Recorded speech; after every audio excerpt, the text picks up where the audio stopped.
Minus 95%. Oh beneran? Iya. Oh. Iya. Sampai sekarang masih ada apa udah gak ada? Masih ada dong. Oh masih ada. Kalau memang earningnya tidak sesuai, apa yang akan lo lakukan biasanya? Pasti sell dong. Jual, cut loss. Iya. Berarti kan broken thesis kita bilangnya. Oke. Pandangan seorang Faza akan seperti apa ini IHSG? Yang jelas nggak segampang 2025 ya. 2025 enjoy banget kayaknya. Orang kira kan kayak kita enak ya. Oh, saham segampang ini tinggal pencet-pencet tombol. Ya tapi ternyata lihat sendiri sekarang. Hold saham tuh nggak gampang loh. Sandwich generation tuh jahat. Oke. Dan itu adalah gelar.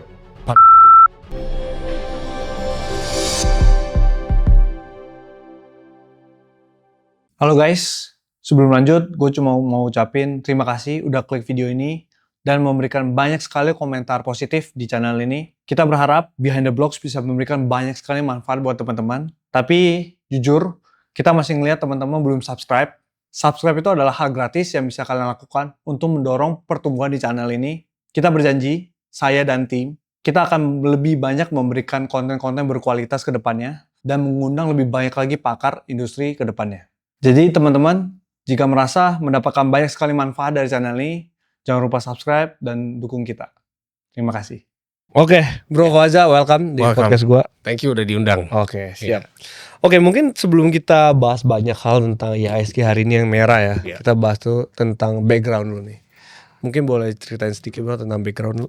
Background gua orang Bekasi, gua lahirnya di Bekasi. Oke. Bapak gue middle class lah, alhamdulillah lah, gue middle class. Bapak gue kerja di pabrik, manajer, ya cukup dari lahir sampai kuliah cukup banget. Hidup nyaman, hidup sangat nyaman sekali. Oke. Tapi bukan yang bergelimang harta ya, tapi cukup lah dapat cinta yang cukup dan lain sebagainya.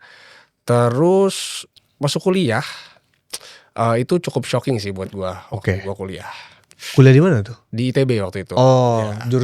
jurusan SBM. Oh, oke. Bisnis gitu. Nah, cukup shocking karena waktu itu gua ya beda culture kali ya. Oke. Di SMA itu agak-agak culture yang dihargai di SMA kayaknya bukan yang dihargai di kuliah lah. Oh, beda.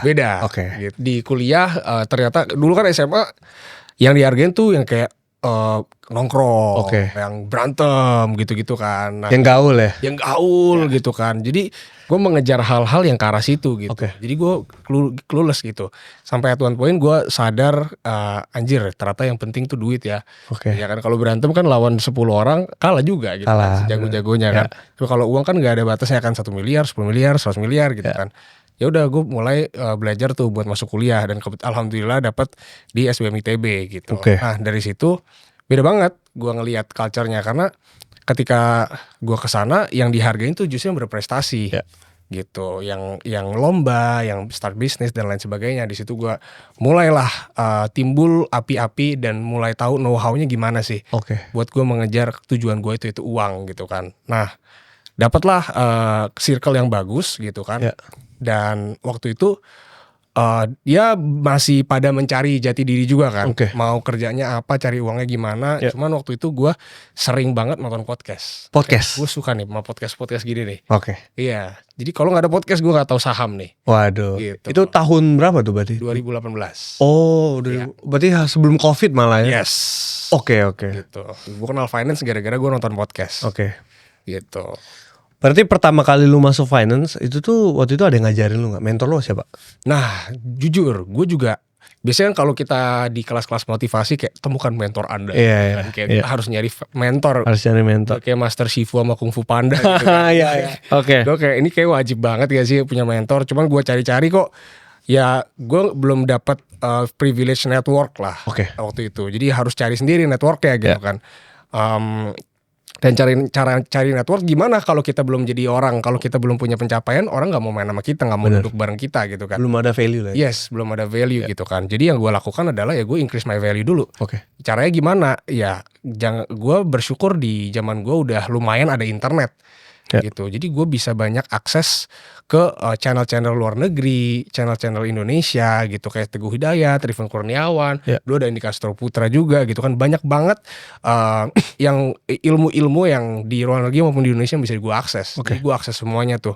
Sampai gue dulu bacain Buffett annual letter, ya kan? Itu setiap tahun ya? Setiap tahun ada kan dari tahun 50-an sampai 70-an Itu atau dari yang bahkan partnership dari yang partnership dulu. Ya. Iya, itu bacain semua. Nah, di situ baru mulai menyukai lah.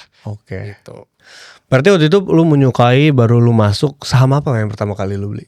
Wah, masih ingat gak? Iya, masih ingat dong. Oke. Itu sangat memorable buat gua. Karena itu adalah hal yang paling gue syukuri juga. Apa tuh, gimana? Jadi gue masuk ke saham bernama Tele, tau nggak? Tele, Tau nggak? Gue nggak tahu. Tele. Minus 95%. Oh beneran? Iya. Oh. Iya. Sampai sekarang masih ada apa udah nggak ada? Masih ada dong. Oh masih ada. Iya, itu saham kenang-kenangan tuh.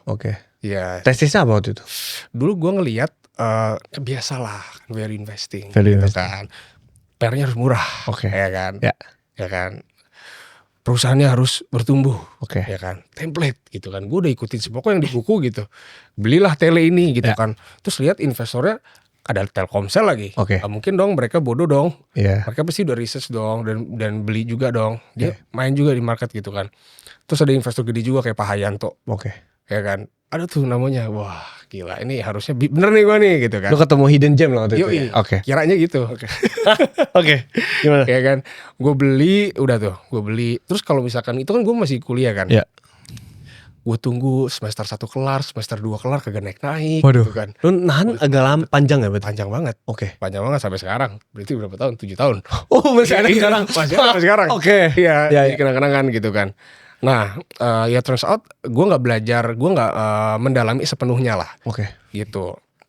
Gue nggak tahu kalau ternyata gimana ya bilangnya ya. Kayaknya dugaan gue, kalau kata Panji Pragiwaksono, menurut keyakinan saya. Gitu ya. Gimana tuh? Perusahaannya melakukan financial engineering lah. Ya, jadi dia nggak melakukan reporting revenue yang sesungguhnya. Jadi gue lihat revenue memang naik. Tapi kalau dilihat cash flow-nya kok stuck gitu. Hancur. OCF-nya negatif terus. Gitu. Jadi gimana ceritanya lu bisa ngaku revenue-nya naik tapi lu nggak nerima cash-nya. Tapi operating cash flow lu boncos. Nah, ini mungkin salah satu tips juga kali yang paling gampang kalau misalkan kalian baru mau mulai investasi juga, lihat OCF-nya gitu loh. Kalau mau ngelihat perusahaan yang value, karena gak semua perusahaan yang value investing tuh bener-bener bisa growth ya. Iya, ternyata itu value trap. Ya kan? Nah ini menarik, nanti kita bahas nih. Waktu itu lu beli dan lu merah itu cut loss. Tapi dari sana apa pembelajaran yang paling penting yang lu dapat? Karena lu nahan lama ini, minus kan. Jadi alasan gue nahan bukan karena gue tahan, gue percaya dia bakal turn around ya. Alasan kenapa gue nahan buat jadi kenang-kenangan. Biar jadi pembelajaran besar. Ini loh. Kalau gue nggak bener-bener ngerti tesisnya, gitu. Jadi di situ yang gue lihat itu kan gue sebelum beli Tele gue nggak ngasal ya, gue beneran belajar banget, belajarin semua buku dan lain-lain, dan saham pertama gue Tele gitu. Nah satu, gitu. Kalau kita mau mulai, paling enak, lu emang harus ketemu satu orang, mentor. Satu orang yang at least dia udah menghasilkan kayak 30% lah, 20%, 30% return di market lah selama 2-3 tahun. Lu harus cari itu orang.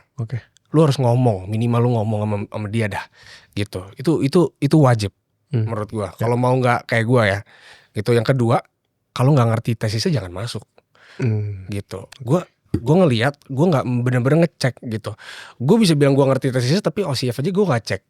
Iya kan? Itu kan bodoh banget. Kan? Gitu. Jadi kalau ini pembelajaran terpenting ya, jadi ya, to sum up, tanya dulu kenapa dari kenapa. Kenapa dari kenapa? Iya. Gimana tuh maksudnya? Gue beli Tele, ya kan, revenue-nya naik, gue tanyain tuh, kenapa ya revenue-nya naik? Gitu kan. Apakah karena penjualannya naik? Ya kan. Kenapa ya penjualannya naik? Tanya terus itu sampai 5 kali. Gitu.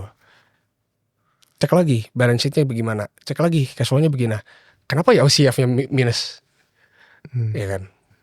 Ya kan. Harus detail ya. Detail, ditanyain terus gitu. Jadi kalau misalkan teorinya 5 whys ya. Jadi tanya kenapa dari kenapa gitu. Nah itu yang waktu itu gue gak lakuin gitu. Jadi sebenarnya research gue kurang dalam lah. Itu yang bikin, ya tadi sebenarnya investing itu 90% tuh thinking. Bukan action. Bukan jual beli. Ini gue investing ya, bukan trading ya. Kalau trading kan beda kan ilmunya kan. Kalau gue sebagai value investor, thinking. Jadi emang lama. Dan gak apa-apa lama. Kayak gue pernah analisa 2024 gue beli Elsa. 6 bulan gue analisa. 6 bulan. Jadi gue gak beli apa-apa tuh. Gue 6 bulan ya analisa gitu. Gitu. Jadi ya itu sih. 90% thinking. Terakhir lu bilang Elsa lu analisa 6 bulan nih. Iya.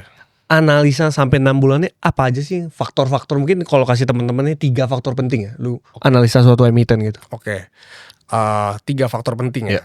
Jadi kalau sebagai gue quote unquote value investor ya kan, ya value investor banyak juga ya, jenisnya ya, sekarang banyak juga ya. Gue ngelihat yang pertama pasti growth. Ya, dia tumbuhnya berapa sih tahun depan? Tahun depan lah. Expected-nya berarti. Iya, expected growth. Revenue-nya bagaimana tahun depan? Gitu. Nah itu kan udah timbul banyak pertanyaan, ya kan?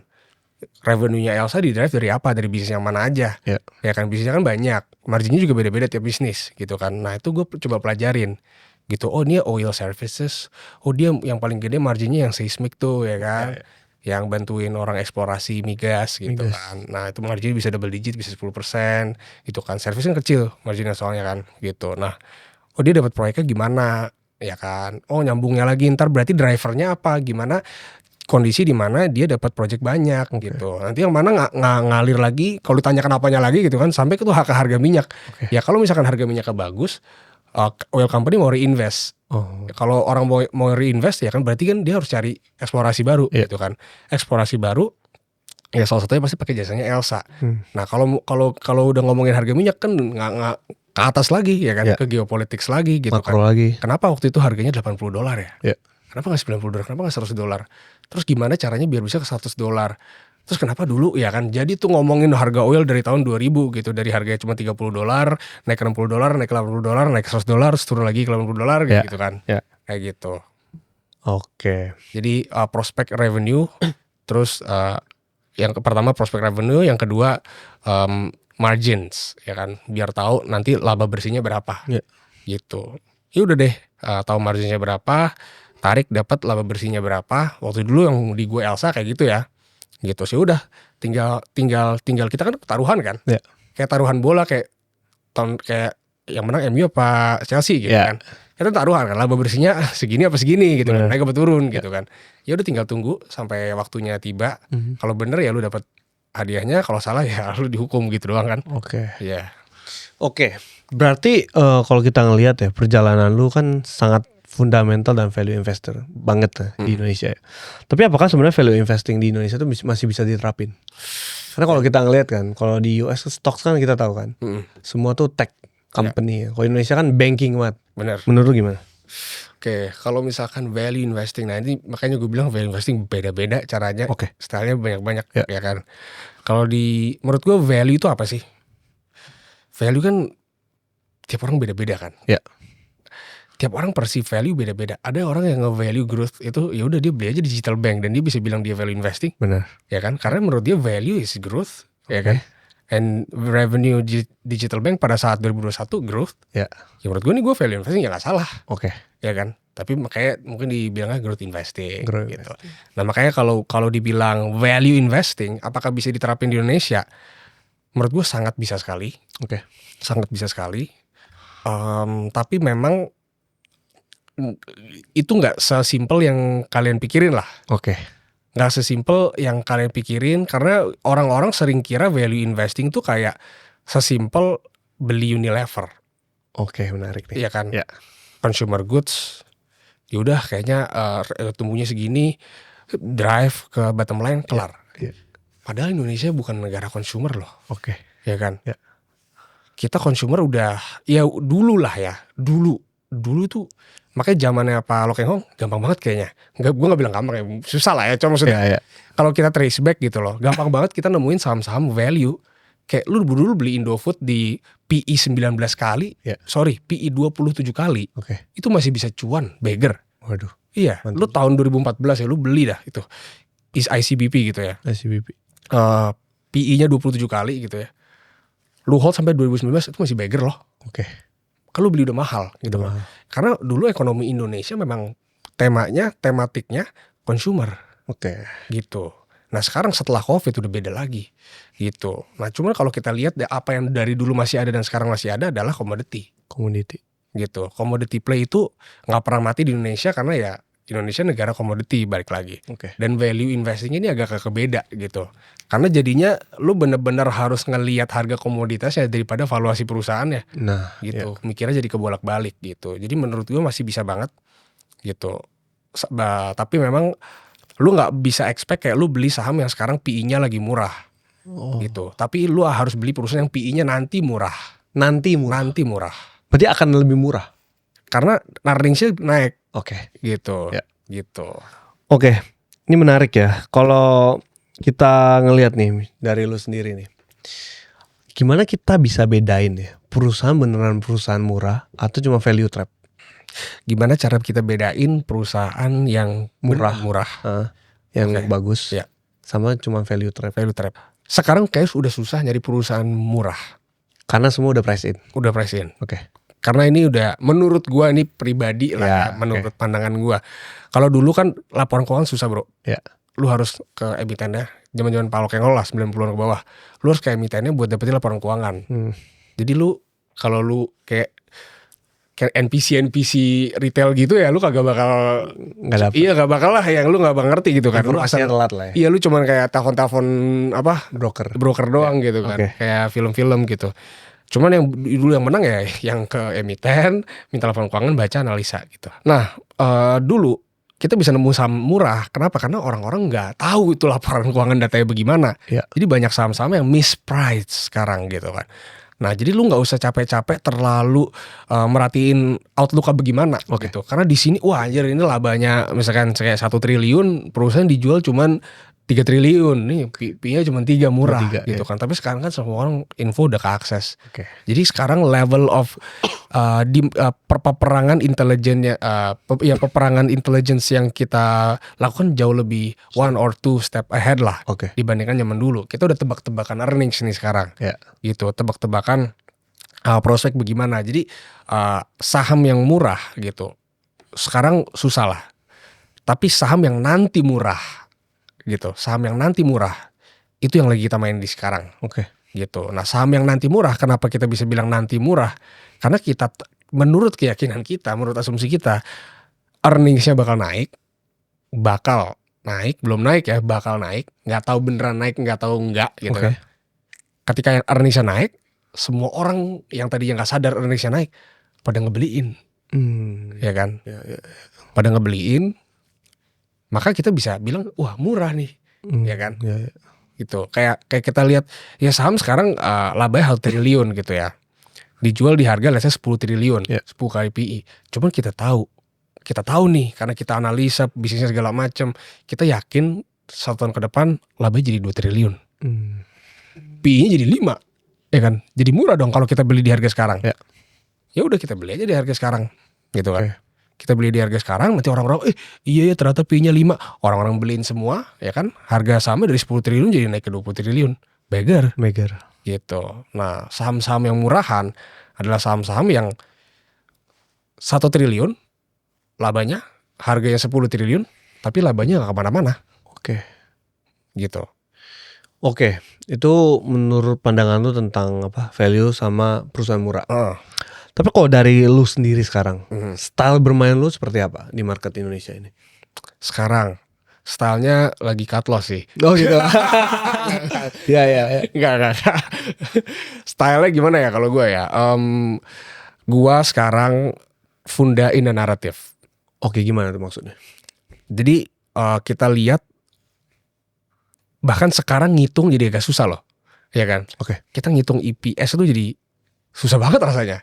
Ya, dan ada beberapa perusahaan yang emang nggak bisa dihitung aja. Ya kan, kayak misalkan ya perusahaannya Pak PP gitu kan, itu kan susah. Almost impossible for us untuk menghitung apakah valuationnya reasonable apa enggak. Karena apa? Karena harganya udah kekerek naik. Iya.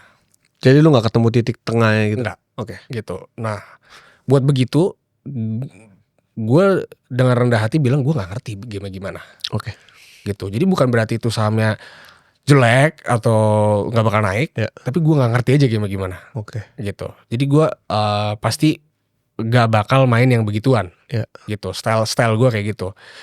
Gue bakal main yang gue pahamin gitu, yang mana gue bisa ngelihat ini bisnis track record, growth outlooknya maupun dengan cara organik apa inorganik itu bagaimana, gitu kan. Gue ngerti dan gue yakin dengan logika gue ini bisa terjadi, gitu kan. Dan gue beli, ya kan. Gue beli saat market belum memprice in growth outlook yang udah gue analisa dan gue yakin itu. Gitu. Ya kayak kemarin mungkin di podcast sebelumnya gue sempat beli Bumi gitu. Gue sempat bilang gue beli Bumi gitu kan. Itu kan ya karena gue percaya sama inorganic growth yang sedang mereka lakukan. Gitu kan, transition to non-coal assets gitu kan. Ya masih still commodity play. Kan gambaran makronya masih mendukung gitu ya, commodity play. Tapi udah nggak coal lagi gitu. Itu yang gue percayain dan bisa beneran ngaruh ke EBITDA-nya lah gitu. Gue pengen lebih dalam nih galinya. Lu kan sama tim lu di Revalue Academy. Gue pengen tahu nih, dari kalian tuh ada pembagian gak? Misalnya lu fokus di coal atau di mining atau something yang kayak gitu, dan temen lu fokus di banking misalnya. Gimana sebenarnya Revalue Academy ini mencari suatu stock pick gitu? Framework buat menemukan saham-saham yang potensial gitu. Jadi ya seperti buku-buku ya, framework kan banyak, ada bottom up, top down, sama yang ketiga ada networks ya. Gitu. Nah, yang kita sebenarnya lakuin tiga-tiganya sih. Gitu. Buat di Revalue sendiri yang paling enak ya kalau kita kan gini kan, kita investasi saham. Kalau awal-awal pasti kita nggak terlalu ngerti lah ini game apa, tapi kita udah 5 tahun, 10 tahun, 20 tahun di sini, kita kan mulai ngerti gamenya bagaimana kan. Nah, maka makin kenceng kita bisa melakukan top down analysis. Gitu. Jadi kita analisa makro dulu biasanya. Biasanya partner gue Cesar tuh yang jago banget makro. Gitu. Nah, dia udah 15 tahun di market kan, di buy side juga. Nah, dia biasanya analisa makronya tuh.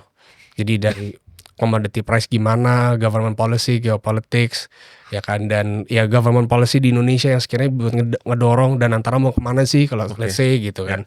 Nah, dari situ dia drive jadi saham apa, proxy yang diuntungkan gitu, karena makro event tersebut gitu, makro variable tersebut gitu. Nah, dari situlah baru di deep dive sama analis biasanya.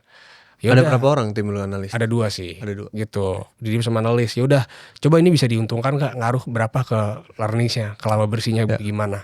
Gitu. Nah, biasanya begitu. Kalau udah mentok, bottom up biasanya. Jadi ya udahlah, dari 100.000 perusahaan yang ada di bursa sekarang gitu ya. Ya udah di screening gitu. Pakai financial ratios. Kan ada stock bid screener tuh, itu bisa pakai itu kan. Mana perusahaan yang revenue-nya tumbuh tahun ini gitu, yang utangnya nggak banyak banget gitu. Dari situ baru udah baru kita drive berapa di mana yang liquid gitu kan. Berarti mana nih, ada misalkan let's say ada 100 perusahaan itu yang kita coba analisa satu-satu, apa sih kira-kira tesisnya, narasinya apa sih gitu. Nah, yang ketiga network yang paling gampang kan. Kalau kita udah lama di market, kita punya banyak teman, ada teman yang udah nganalisa saham A, saham B, saham C, kadang-kadang mereka sharing juga ke kita gitu. Nah, itu bisa juga, dan itu yang justru paling insightful sebenarnya. Gitu. Iya. Karena dia udah dalemin berapa bulan gitu kan, misalkan kan, buat tahu ya kan, ini perusahaan mau ngapain gitu sih. Itu kan kalau misalnya tesisnya berhasil kan. Apa yang bikin, gue mau tahu dari sistem permainan lu sendiri di portofolio lu nih. Kalau memang earningnya tidak sesuai, apa yang akan lu lakukan biasanya? Pasti sell dong. Jual, cut loss. Iya. Berarti kan broken thesis kita bilangnya. Tesisnya broken nih, ya kan. Gue beli Medco, gue expect oil ke 80, ya kan. Gue expect oil ya 80 sih. Ya gue expect oil ke 90. Terus oil enter Medco bagger. Gue pengennya gitu, let's say gue beli sekarang gitu ya. Terus ternyata besok perangnya damai. Tiba-tiba somehow gimana caranya dengan keajaiban US bisa produksi oil lebih banyak. Harga oil turun lagi, broken thesis dong. Gitu. Jadi gue nggak harus nunggu sampai earningsnya beneran rilis. Karena masih jelek, makro ya kan? Berarti. Tapi lihat leading indicatornya, karena angka-angka di laporan keuangan itu udah telat, ya kan? Jadi gue nggak menunggu angka-angka itu keluar baru gue cabut dari sebuah saham. Jadi dari tesisnya bukan ya tesis akhirnya memang laba bersihnya Medco bakal naik segini gitu. Cuman yang kita lihat itu adalah leading indicatornya gitu, crucial variable-variabelnya gitu yang bisa berpengaruh terhadap labanya tadi gitu. Ketika crucial variables tersebut udah tidak berjalan lagi sesuai dengan klien kita, ya gue cabut gitu. Oke, tapi kalau kita bahas IHSG sekarang kan lagi merah banget kan. Kita tahu juga terakhir Korea saham Korea Kospi, trading hell kan dia. Iya. Kospi kan. Oke, tapi sebenarnya kalau kayak kejadian sekarang, what exactly yang lu lakuin gitu di portofolio lu sendiri? Gue hold, jujur, iya. Oke. Kenapa? Gue lihat ini seru juga sih sebenarnya kan. Revaluasi ngelihatnya ini market volatility, bukan fundamental issue lah. Gitu. Kalau dijelasin juga kita bingung kan. Menurut lu kenapa turun kita? Misalnya karena sekarang nih MSCI masih ada efek. Kenapa hari ini apa? Kan MSCI yang kemarin tuh, yang Januari. Yang hari ini kenapa ya? Sebenarnya exactly kita juga nggak tahu ya. Iya kan? Dan gue tanya kemana-mana juga, mereka juga nggak tahu. Benar. Iya kan? Kayak mungkin gara-gara apa ya? 1% ini kali ya baru dirilis, ya kan? Itu cocok logi kan? Iya kan? Jadi terkadang nggak ada alasan yang bener bisa menjelaskan kenapa turun gitu loh. Kayak it's just a market volatility gitu kita lihat ya. Selama nggak ada fundamental structure, ya kan? Yang penting ada economic shift, ya kan. Kalau misalkan Korea oke lah, Korea minus 20% karena kan indeksnya di carry sama Samsung sama Hynix kan. Itu kan semikonduktor tuh ya kan, AI related ya kan. Dan di US kan Nvidia-nya hancur tuh. Hancur duluan kalau nggak salah 26 Januari gitu kan. Makanya Korea juga ikut ya kan. Ya kan banyak cocok loginya kan. Tapi ini menarik sih karena salah satu hal ya gue tiap hari biasanya biar gue tetap buat gue melatih ketajaman lah ya biar gue tetap update. Ya gue coba baca satu berita dan gue coba jelasin itu simple. Gitu. Nah contohnya ini nih, menurut ini cocok logi asik-asikan aja ya. Asik-asikan aja. Ya yang gue lihat karena US-nya tadi USAI-nya tadi blow up gitu kan. Ngaruhnya ke Kospi kan. Nah Kospi gitu kan, SK Hynix sama Samsung kan itu bener-bener udah jagoan cuma dua itu doang kan isinya Kospi. Nah itunya turun jadi aktif-aktif investornya cabut ya kan. Itu kan sampai 20% tuh gila banget sih jujur. Indeks 20% tuh gila juga sih. Aktif investor cabut ya kan, pasifannya cabut, ETF-nya. Nah yang kena kan ETF Korea, EWI kan, EWY. Nah kalau ETF Koreanya ETF MSCI Koreanya kena, emerging market kena, karena jagoan emerging market tuh Korea. Gitu. Karena emerging market cabut, investor cabut juga dari ETF emerging marketnya, Indonesia ikut kena. Itu salah satu cocok logi gitu kan. Gitu. Tapi kan kalau dari kondisi sekarang kita tahu biasa retail nih panik. Gimana kalau dari lu, bisa kan lu punya member juga, harus lu ya kasih tahu lah apa yang terjadi. Kalau dari Revalue sendiri sekarang kasih tahu membernya gimana nih? Tadi pagi sih udah di mention sama Cesar juga di Discord. Kita nggak melihat ini sebagai economic shift, balik lagi ya. Ini kita beli saham karena kita punya thesis. Dan kita jual saham karena tesisnya broken. Nah kita nggak melihat di kondisi ini tesis kita broken. Gitu. Banyak kok ujiannya gitu. Emang kayak gini, gamenya emang kayak gini. Gitu. Emang jadi kaya tuh nggak gampang gitu. Kalau nggak crash ya naik gitu. Iya gitu. Emang begini aja gitu kan. Dan kita bilang ya kita lihat masa orang lagi perang, oil lagi tinggi. Masa saham oilnya turun? Wah ini menarik. Iya kan. Masa Medco turun terus kan apa? Hari ini Medco turun gak jauh juga gitu kan. Gitu kan ya, basically ya tadi ya kita bisa banyak cocok loginya lah. Oh investor lagi pada risk off di seluruh dunia, karena seluruh dunia yang turun ya. Dow Jones, S&P, Jepang, China, Korea semuanya turun gitu kan. Singapura juga turun gitu. Nah yang kita bilang ya basically just market volatility gitu. Kalau dicocok logiin bisa aja ya, karena begini, ada berita ini kali, ada berita ini ya, kita nggak menurut gua nggak terlalu penting juga sih buat Terus setiap hari ini naik masa harus dijelasin. Bener. Terus belum naik capek amat itu. Ya kan? Oke. Gitu. Ya jadi gue sih bilang di member volatility selama tesisnya masih on ya udah sih pegang aja. Terus kita jual kalau misalkan tesisnya udah nggak on lagi gitu. Oke, ini menarik nih. Mungkin nextnya kita akan bahas mostly tentang ratio ya. Oke. Di fundamental ya. Lu kan value investor banget dan mungkin kalau bisa, mungkin teman-teman di sini mau belajar juga kayak lu nih.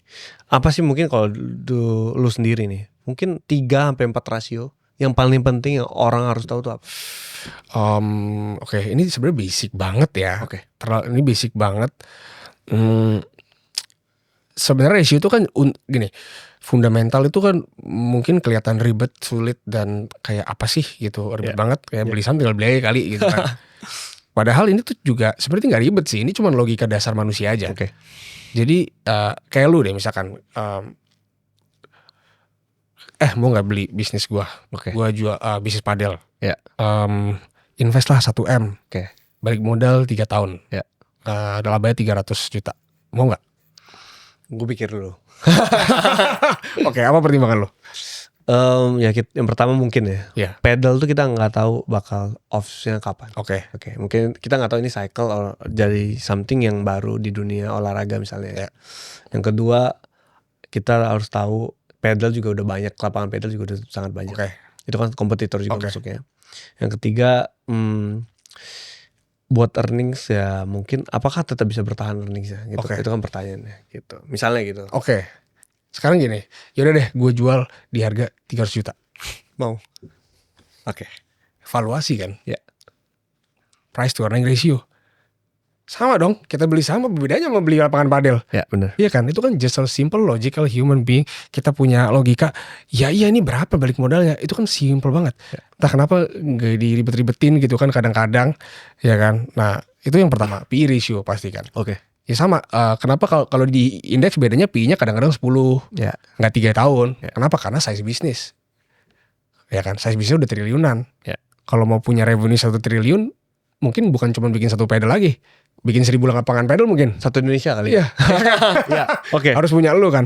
Dan lu gak bisa jamin kan 1000 lapangan pedal itu balik modal sama 3 tahun. Gak ada yang tahu. Pasti mungkin setengahnya gagal, setengahnya berhasil. Makanya balik modal jadi lama kan. Jadi 7 tahun atau jadi 10 tahun. Tapi kan size bisnisnya 1 triliun bos. Maka di bursa PI-nya segitu. Kayak gitu. Nah, kita punya justifikasinya. Yang pertama PI. Margin lah. Margin penting lah. Net margin gitu. Berapa persen menurut lu yang Tiap industri beda-beda. Bukan berarti kayak misalkan lu jual iPhone. Menurut lu cuan gak sih jual iPhone di Indonesia? Kayak lu impor barang gitu. Cuan sih. Cuan kan? Tapi tipis mungkin ya. Margin cuma 1% loh. Tapi labanya triliunan. Nah. Ya kan? Jadi bukan margin kecil belum tentu jelek kan? Margin cuma 1%. Ya kan? Itu revenue bisa 100 triliun or even more. Ya kan? Tapi labanya cuma 1 triliun. Nggak cuman sih. Ya 1 triliun tetap gede. Gitu. Kalau kita di podcast terus kita ngomong bisnis gue labanya 1 triliun. Meledak sungkem juga sih. Gitu. Iya kan? Ya walaupun margin cuma 1% gitu. Jadi margin itu bukan berarti kecil berarti jelek. Tapi kita harus membandingkan sama peers yang sama. Itu penjual HP harus dibandingkan dengan penjual HP. Penjual minyak harus dibandingkan penjual minyak. Penggali tambang harus harus dibandingkan penggali tambang. Gitu. Nah, gua ngelihat margin cukup penting lah. Kalian harus pelajarin margin gitu ya. Karena kalian bisa tahu berarti bisnis ini cost structure-nya apa aja. Gitu. Debt equity ratio penting. Gue gak bilang debt-nya gede sama yang jelek lagi-lagi. Tapi kita tahu strategi perusahaan tuh gimana. Coba bandingin Alfamart sama Giant. Menurut lu bagus mana? Alfamart. Kenapa? Cabangnya lebih banyak. Iya. Giant bangkrut. Iya kan? Tapi lu lihat Alfamart, debt-nya udah kayak orang gila. Giant, debt-nya hampir kagak ada dulu. Gitu. Jadi kalau nggak salah lebih dari 3x daripada ekuitas yang dia punya Alfamart tuh. Gitu. Giant sebaliknya gitu. Tapi ya kita bilang gitu, utang itu belum tentu buruk. Tapi kita bisa tahu debt to equity ratio, bisa tahu resikonya ada di gagal bayarnya. Oke. Ya kan? Ya. Di gagal bayar. Tapi kalau dia berhasil, Alfamart itu one of the best retail business. Udah berapa X itu dia bertumbuh gitu. Sejak 10 tahun ke belakang. One of the best investment lah. Gitu Pak Joko Susanto, shout out to Pak Joko Susanto. Keren. Bisa kembangin bisnis dengan hutang yang sangat besar. Ya kan? Tapi dia bisa survive gitu. Nah, jadi 3 itu ya. Debt to price to earning ratio, margins, net margin, sama debt to price to earning ratio, net margin, sama debt to equity ratio gitu. Oke. Kalau kita bahas sedikit tentang IHSG di tahun 2026, pandangan seorang Faza akan seperti apa ini IHSG? Yang jelas nggak segampang 2025 ya. 2025 enjoy banget kayaknya. Konglo naik ya? Naik semua, kita merem lah gitu kan. 2026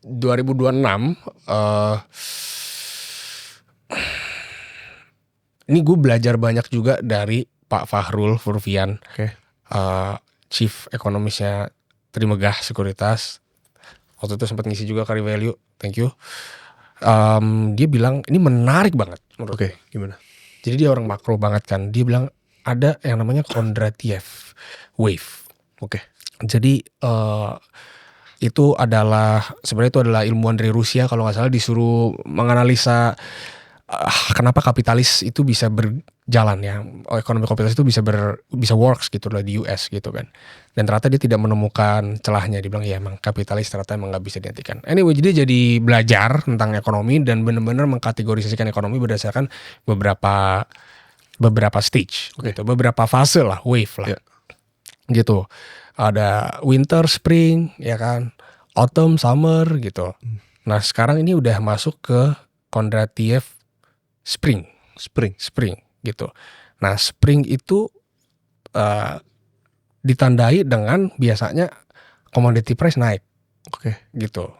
Dan ada beberapa invention baru, gitu. Kayak dulu terakhir kali spring tuh pas pergantian antara kuda ke mobil, gitu zaman lama banget ya. Iya. Tiap 20 tahun ini cycle-nya soalnya. Iya. Menarik nih. Nah, di sini dibilang kalau di Kondratiev Spring gitu ya, di ekonomi geopolitics lagi kacau. Dulu kan orang pengennya bersatu, sekarang pengennya bercerai-berai. Ya kan, pengennya perang gitu. Nah, ditambah ada new invention, ya kan. Kebayang gak sih seberapa susah ekonomi ke depan? Berat banget deh. Satu new inventionnya AI lagi.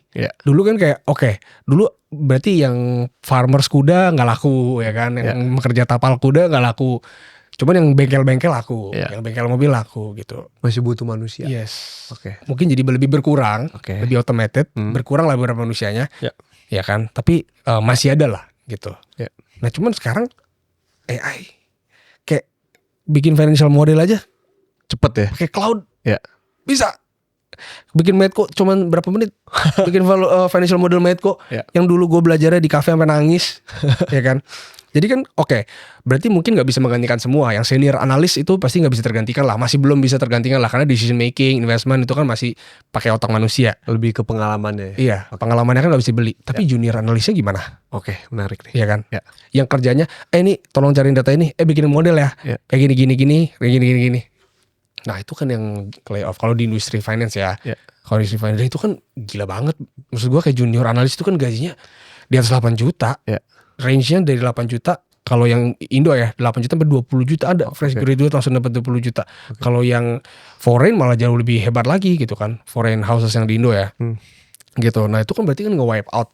Bisa nge-wipe out gaji orang gitu kan. Kalau digantiin sama AI gitu. Nah jadi pasti akan berat satu gitu kan.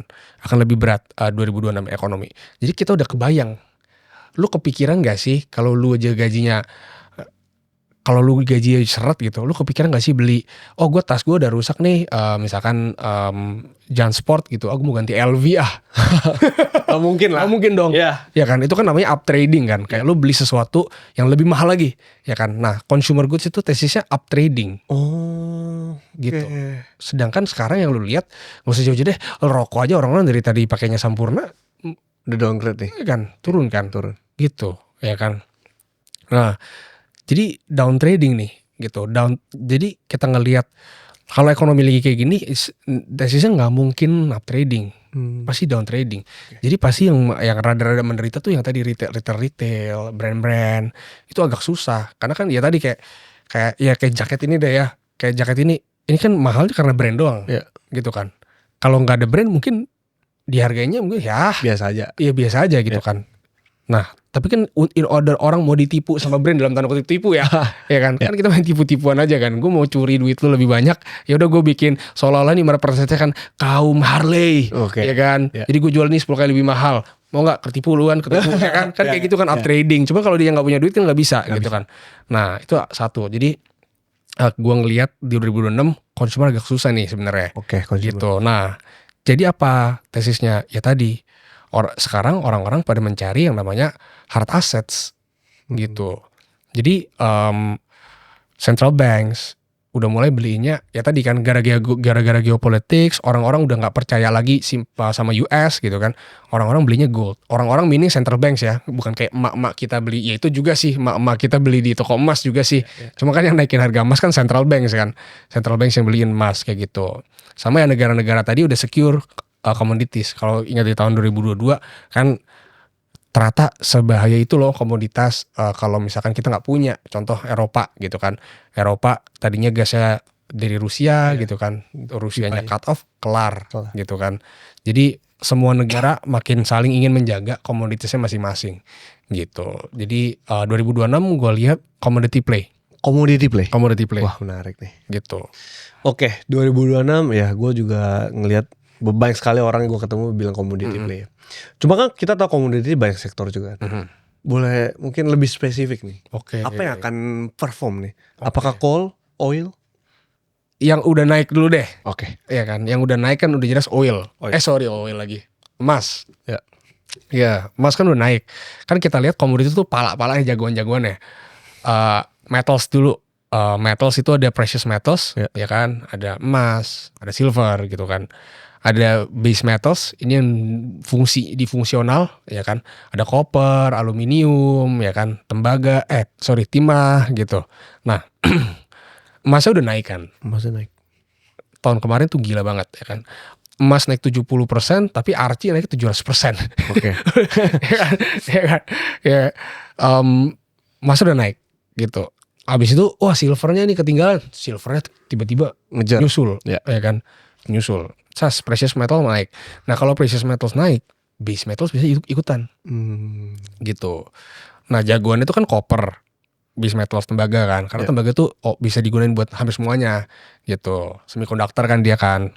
Gitu. Nah tembaga udah naik, ya kan. Aluminiumnya ikutan naik, timahnya ikutan naik, ya kan. Mothersnya kan si copper gitu. Nah makanya kita lihat kan ada MR, TINS, ya kan, saham-saham itu udah pada naik. MDKA gitu. Biasanya yang main setelah itu energi. Menarik. Gitu. Karena ya tadi ya ribut-ribut, emas udah diambil. Diambil terus. Terus kita lihat ya kan, base metals udah price in, dan ya kurang lebih pasti akan terus, ya kan, AI soalnya kan. AI butuh base metals lah basically gitu. Nah, yang orang lupa kan AI butuh energi ya. Iya kan? Data center tuh konsumsinya sekitar 250 TWh. 2030 projected 1000. Butuhnya makin banyak. Naik 4 lipat naiknya.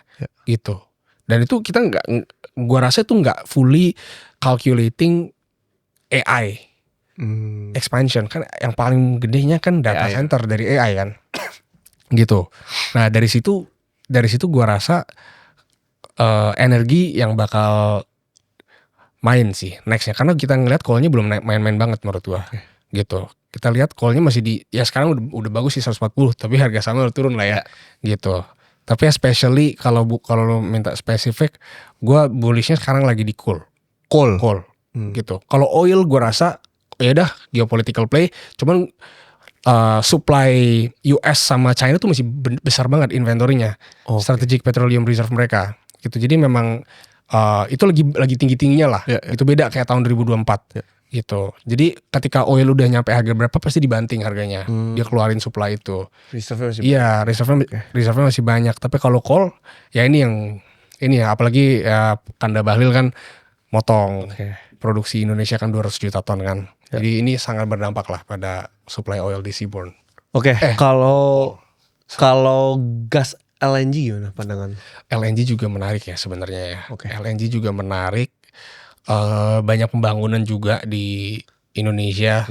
Kalau ngelihat Bull sempat rilis surat kan dia pengen masuk ke LNG dan pengen jadi pemain LNG terbesar kapal gitu ya karena shipping ya. Iya, karena di Indo banyak banget pembangunan LNG terminal gitu dia bilangnya begitu ya. LNG sebenarnya cukup menarik, tapi kalau gue lihat di pasar sahamnya, emitennya emang harus lihat pemain yang ya bisa dapat charter rate lah. Spot ya. Jangan kontrak gitu. Karena ada beberapa emiten yang ketika dia udah kontrak, ya udah harganya mati. Price-nya nggak bisa naik. Nggak bisa naik karena udah sesuai kontrak. Iya, gitu. Tadi lu sebut shipping. Apakah ini akan berefek juga ke shipping apa shipping gitu-gitu aja? Pasti dong. Pasti dong. Kan kita lihat kemarin. Shippingnya call berarti? Call shippingnya. Nah kalau call shipping gua rasa kalau shipping ini agak beda sebenarnya. Kalau di call ya. Karena perusahaan call produksi. Shipping yang nganterin. Ya kan. Nah perusahaan call itu cuan kalau harga callnya naik. Nah kalau harga callnya naik biasanya dia produksinya emang didikitin. Iya dong. Kan tadi kena cut tuh RKB-nya kan. Nah kalau produksinya dikit, sedangkan yang nganter call kan dibayar berdasarkan ton. Ya kan per ton. Nah kalau per tonnya makin dikit, ya dia harusnya ngangkutnya lebih dikit dong. Revenue gitu. turun. Iya. Gitu. Nah paling yang bisa diharapkan perusahaan coal transporter ini menegosiasi ke coal producernya, naikin dong rate-nya, per tonnya jangan segini lah, naikin dikit lah, gitu kan lu lagi cuan gede, gitu. Gue juga mau ikutan cuan, gitu. Biasanya kayak gitu, gitu. Oke Faza, buat 2026, portfolio lu akan seperti apa? Mungkin yang bisa di-spill sekarang ya sektornya aja, mungkin jangan emiten. Kalau emiten mau juga boleh. Tapi ini non financial advice. Non financial advice. Yes, boleh. As for now, majority gua call. Majority gua sektornya call. Sektornya nih ya, sektornya call. Dari 100% berapa persen call? 70%. 70%. Oh nice. 70% call. Ya. Gitu. Emitennya sebenarnya ya kalian bisa lihat sendiri sih di revalue mana yang paling sering kita post. Nah, Gua ada pegang bumi juga lah. Ya bumi nggak purely coal ya sebenarnya ya. Dia ada emasnya juga. Ya. Gitu. Jadi coal. AAD bagus juga sih sebenarnya ya. Gue lihat-lihat bagus sebenarnya. Yang nggak kena cut. Iya. Tapi ini bukan financial advice ya, guys. Ini bisa berubah kapanpun. Ini bisa berubah kapanpun. Iya, benar. Gitu. Jadi sisa 30%-nya apa tuh? Or cash or something? Beda-beda. Ada oil, ada gue sempat pegang emas juga, gold related tapi udah gue pindahin. Gue pindah-pindah lah kalau 30%-nya. Ada iseng-iseng backdoor, ya masih agile lah buat having fun lah. Ya walaupun gak fun-fun amat ya kalau merah kayak gini ya. Lagi merah begini gak fun ya. Gitu. Mungkin next stepnya ya kita tahu makro lagi kayak gini dan tadi lu udah ngomong call akan naik. Tapi kalau dari lu sendiri, portofolio call lu nih, kira-kira lu akan hold cukup lama sepanjang tahun apa lu ada strategi boleh di spill nggak? Gue pasti yang jelas selalu update lah sama ya tentunya yang paling penting itu kalau di Indonesia pasti kebijakannya kan. Kita lihat appreciate dulu kan Pak Bahlil sudah berinisiatif untuk bikin industri coal jadi bagus lagi harganya gitu kan, dengan RKB gitu kan. Dan kita lihat soalnya kalau kita ngomongin komoditas tuh yang paling bisa dianalisa supply. Demand itu gila karet banget, elastis banget, bisa tiba-tiba ada, bisa tiba-tiba enggak, ya kan. Dan ketika demandnya tiba-tiba ada, yang jadi masalah supply-nya. Supply kan nggak kayak gitu mainnya, ya kan. Kan meningkatkan produksi dari 50 juta ton dari jadi 60 juta ton itu nggak secepat kilat gitu kan. Harus beli bulldozer baru ya kan, harus beli alat-alat berat baru gitulah. Yang bisa paling kita gampang analisa ya supply-nya gitu. Nah, ya kita lihat sebenarnya dari Pak Bahlil sendiri kemarin kan sudah bilang yang nggak kena cut tuh ya satu-satunya Bumi sama Adi ya, sama ada 3 emiten kan, gitu, sisanya kena cut. Nah di sini kita lihat aja berarti, oke, supply-nya sudah seperti ini, kurang lebihnya kayak begini, bisa juga produksinya nggak tercapai juga bisa juga, gitu kan, tergantung cuaca juga kan, gitu. Nah demand-nya sekarang yang kita bisa lihat kalau coal ya tadi dunia dengan adanya AI development ini, once kan kita lihat ya tadi gue kayak sempat mention juga ya, harga CPU, harga GPU itu udah naik 3 times in 1 year gitu kan. Nah itu kan buat AI, once sudah terpasang kan butuh listrik, ya kan, listriknya dari mana gitu. Mostly buat listrik kita berarti masih dari batu bara. Yes, kalau di Indonesia gitu. Kalau di US kan biasanya kalau industrial kan bisa pakai gas. Ya cuman kan kalau gasnya naik, gasnya terlalu mahal juga. Apalagi sekarang dengan adanya konflik seperti ini yang di Hormuz, 20% LNG kan dari Qatar. Itu udah di hold kan, di stop. Ya kan. Terus gasnya gimana? Gitu. Nah, alternatifnya gas ya coal. Gitu. Jadi dengan adanya sentimen sekarang sih, gua rasa coalnya masih bisa bagus lah harganya gitu. Oke, ini kita menjelang penutupan nih. Dari sepanjang karir lo ya di pasar saham ini, lu udah ketemu banyak orang. Boleh nggak sih lu spill satu, apa sih fakta kepahitan yang orang tuh sebenarnya nggak tahu tentang dunia saham? Anjir, fakta nih ya, fakta kepahitan ini aduh apa ya? Fakta kepahitan yang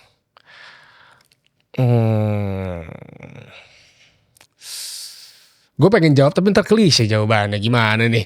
Gak apa-apa jawab ya. Gimana nih? Ya kok gue gak pahit sih ya, di bursa enak-enak aja. Enak ya. Gue orangnya halu kali ya. Gue orangnya halu sih. Karena dan gini kan gue udah rugi di awal ya, yang 95% minus itu kan. Gue jadi kayak ngerasa emang udah pahit sih dari awal ya. Udah dari level 1 udah pahit duluan gitu. Jadi gue nggak merasa sisa-sisanya pahit. Mungkin gitu. lebih ke ini ya, realita aja ya. Mungkin orang bilang mungkin orang yang nggak main saham tuh lihat orang mau main saham tuh enak. Kayak waduh, kok lu diam doang dapat duit segini. Mungkin boleh di spill gitu. Bagus. Iya bener itu. Orang kira kan kayak kita enak ya. Kayak apalagi teman-teman yang mungkin baru gue ajak main tahun 2025. Buset, mereka sangat banget. Ini abang ini, wah pantas saja lu ini ya hidupnya enak ya, kayak enak lah, nyaman. Saham segampang ini tinggal pencet-pencet tombol. Orang lain harus kerja ya kan. Pagi malam. Iya gitu kan, pagi malam. Ngumpulin miliaran ini kok kayak gampang gitu kan kalau di market. Ya tapi ternyata lihat sendiri sekarang, ya kan. Hold saham tuh nggak gampang loh, ya kan. Dan ini adalah game yang sebenarnya lu mainin gitu ketika idealnya ya, lu udah mengalami pengalaman hidup lah. Soalnya kan investing itu kan lu udah punya duitnya gitu kan, kecenderungannya ya lu udah punya duitnya, terus lu merasa duitnya pengen lu secure gitu kan, pengen lu kembangin lagi gitu kan. Nah ini kan gamenya peperangannya bukan di kerja keringetnya gitu kan, tapi di ya tadi gimana cara lu analisanya gitu. Dan ketika ada hal-hal yang terjadi, lu beli sahamnya minus 50%, hold apa jual? Nah, dilema. Iya kan. Kayak tadi kan gue cerita mungkin Elsa gitu kan. Kayak gue beli Elsa itu 2024 dan gue all in. Oke. Gitu, duit semua Verena partnership gue awalin semua ke sana gitu kan. Oh gampang ya lo Elsa, kayak akhirnya cuan kan, kayak cuannya ya oke lah 30% gitu kan. Wah enak ya Elsa, lu kayak tinggal diem doang, lu beli Elsa, terus lu diem, terus lu cuan. Iya. Tapi pas gue beli 2 minggu kemudian minus 20%. Dalam proses itu orang gak lihat ya? Iya. Oke. Lu gak bisa tidur? Ya bisa tidur gue. Oke. Tapi kan itu kan decision making ya kan. Yeah. Itu kan menguji decision making gue. Apakah gue jual atau gue hold? Yeah. Ya kan? Apa gimana nih? Oke. Ya kan? Itu kan menguji tesis gue. Yeah. Ketika minus 20%, gue revisit lagi tesisnya. Kenapa ya gue beli Elsa ya? Oh gue beli karena satu gue lihat seismiknya mau dapat project bagus. Oke. Gitu kan. Oh gue beli karena dia menang kasus sama banknya Pak Chairul Tanjung gitu, dapat duit gratis gitu kan gitu. Oh gue beli karena harga oilnya begini, ya kan. Nah, gue revisi tesis lagi, ya kan. Nah itu kan perlu effort, perlu conviction. Nah itu yang orang lain gak lihat. Oke. Ya mungkin ya orang-orang yang gak ngerti, yang asal ikutan beli gak punya conviction udah jual tuh di minus 20%. Terus ntar dia berpindah lagi ke saham apa, misalkan saham yang lagi rame gitu ya, saham startup lagi misalkan gitu kan. Terus minus 10% lagi dia jual lagi, ya minus saya terus gitu kan. Ya jadi itu yang susah sih menurut gua.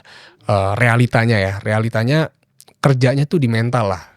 Di conviction, di keyakinan gitu, di research gitu. Bukan di jual belinya gitu. Gitu yang realitanya ya gitu. Oke, ini cukup menarik, gue mau korek dikit nih. Pernah gak sih satu momen lu dan teman-teman partner lu di bisnis Revalue lu beda keyakinan, tapi lu ambil decision ya?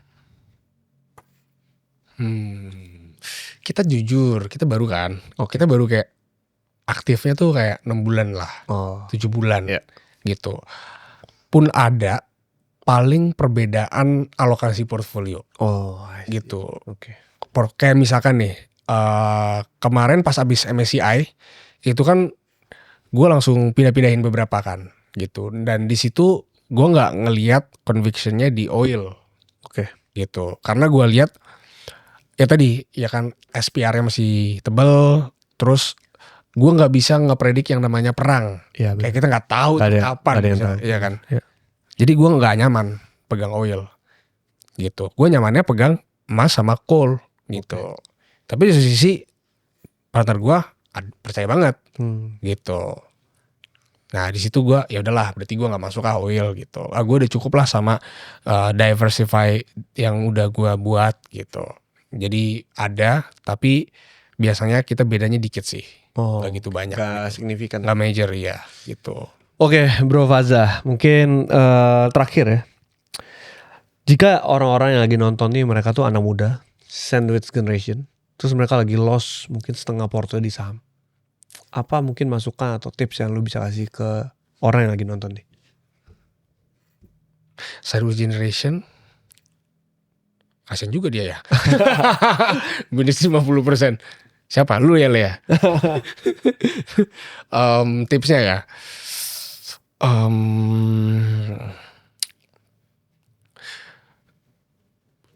Nggak ada kata kalah sebelum lu menyerah. Oke. Pasar saham ini game yang tidak singkat, gitu. Saat gue juga pernah, gue kan juga sandwich ya by the way ya. Gue juga sandwich. Ya gue selalu bilang 2020 gue kena COVID, crash minus 50%, ya kan. 2021 gue ketinggalan digital banks, gue nggak masuk, gitu kan. Gue belinya commodities ya 2022, oke lah, gitu kan. Fast forward 2024, ya kan. 2022 gue kalah di CPO. Oke. Ya, CPO gue salah tesisnya, minus 30%. Oke. 2024 ya kan, akhir-akhir gue salah di backdoor listing, corporate action lah, gitu. Ada Sumarecon, minus juga 30%, gitu.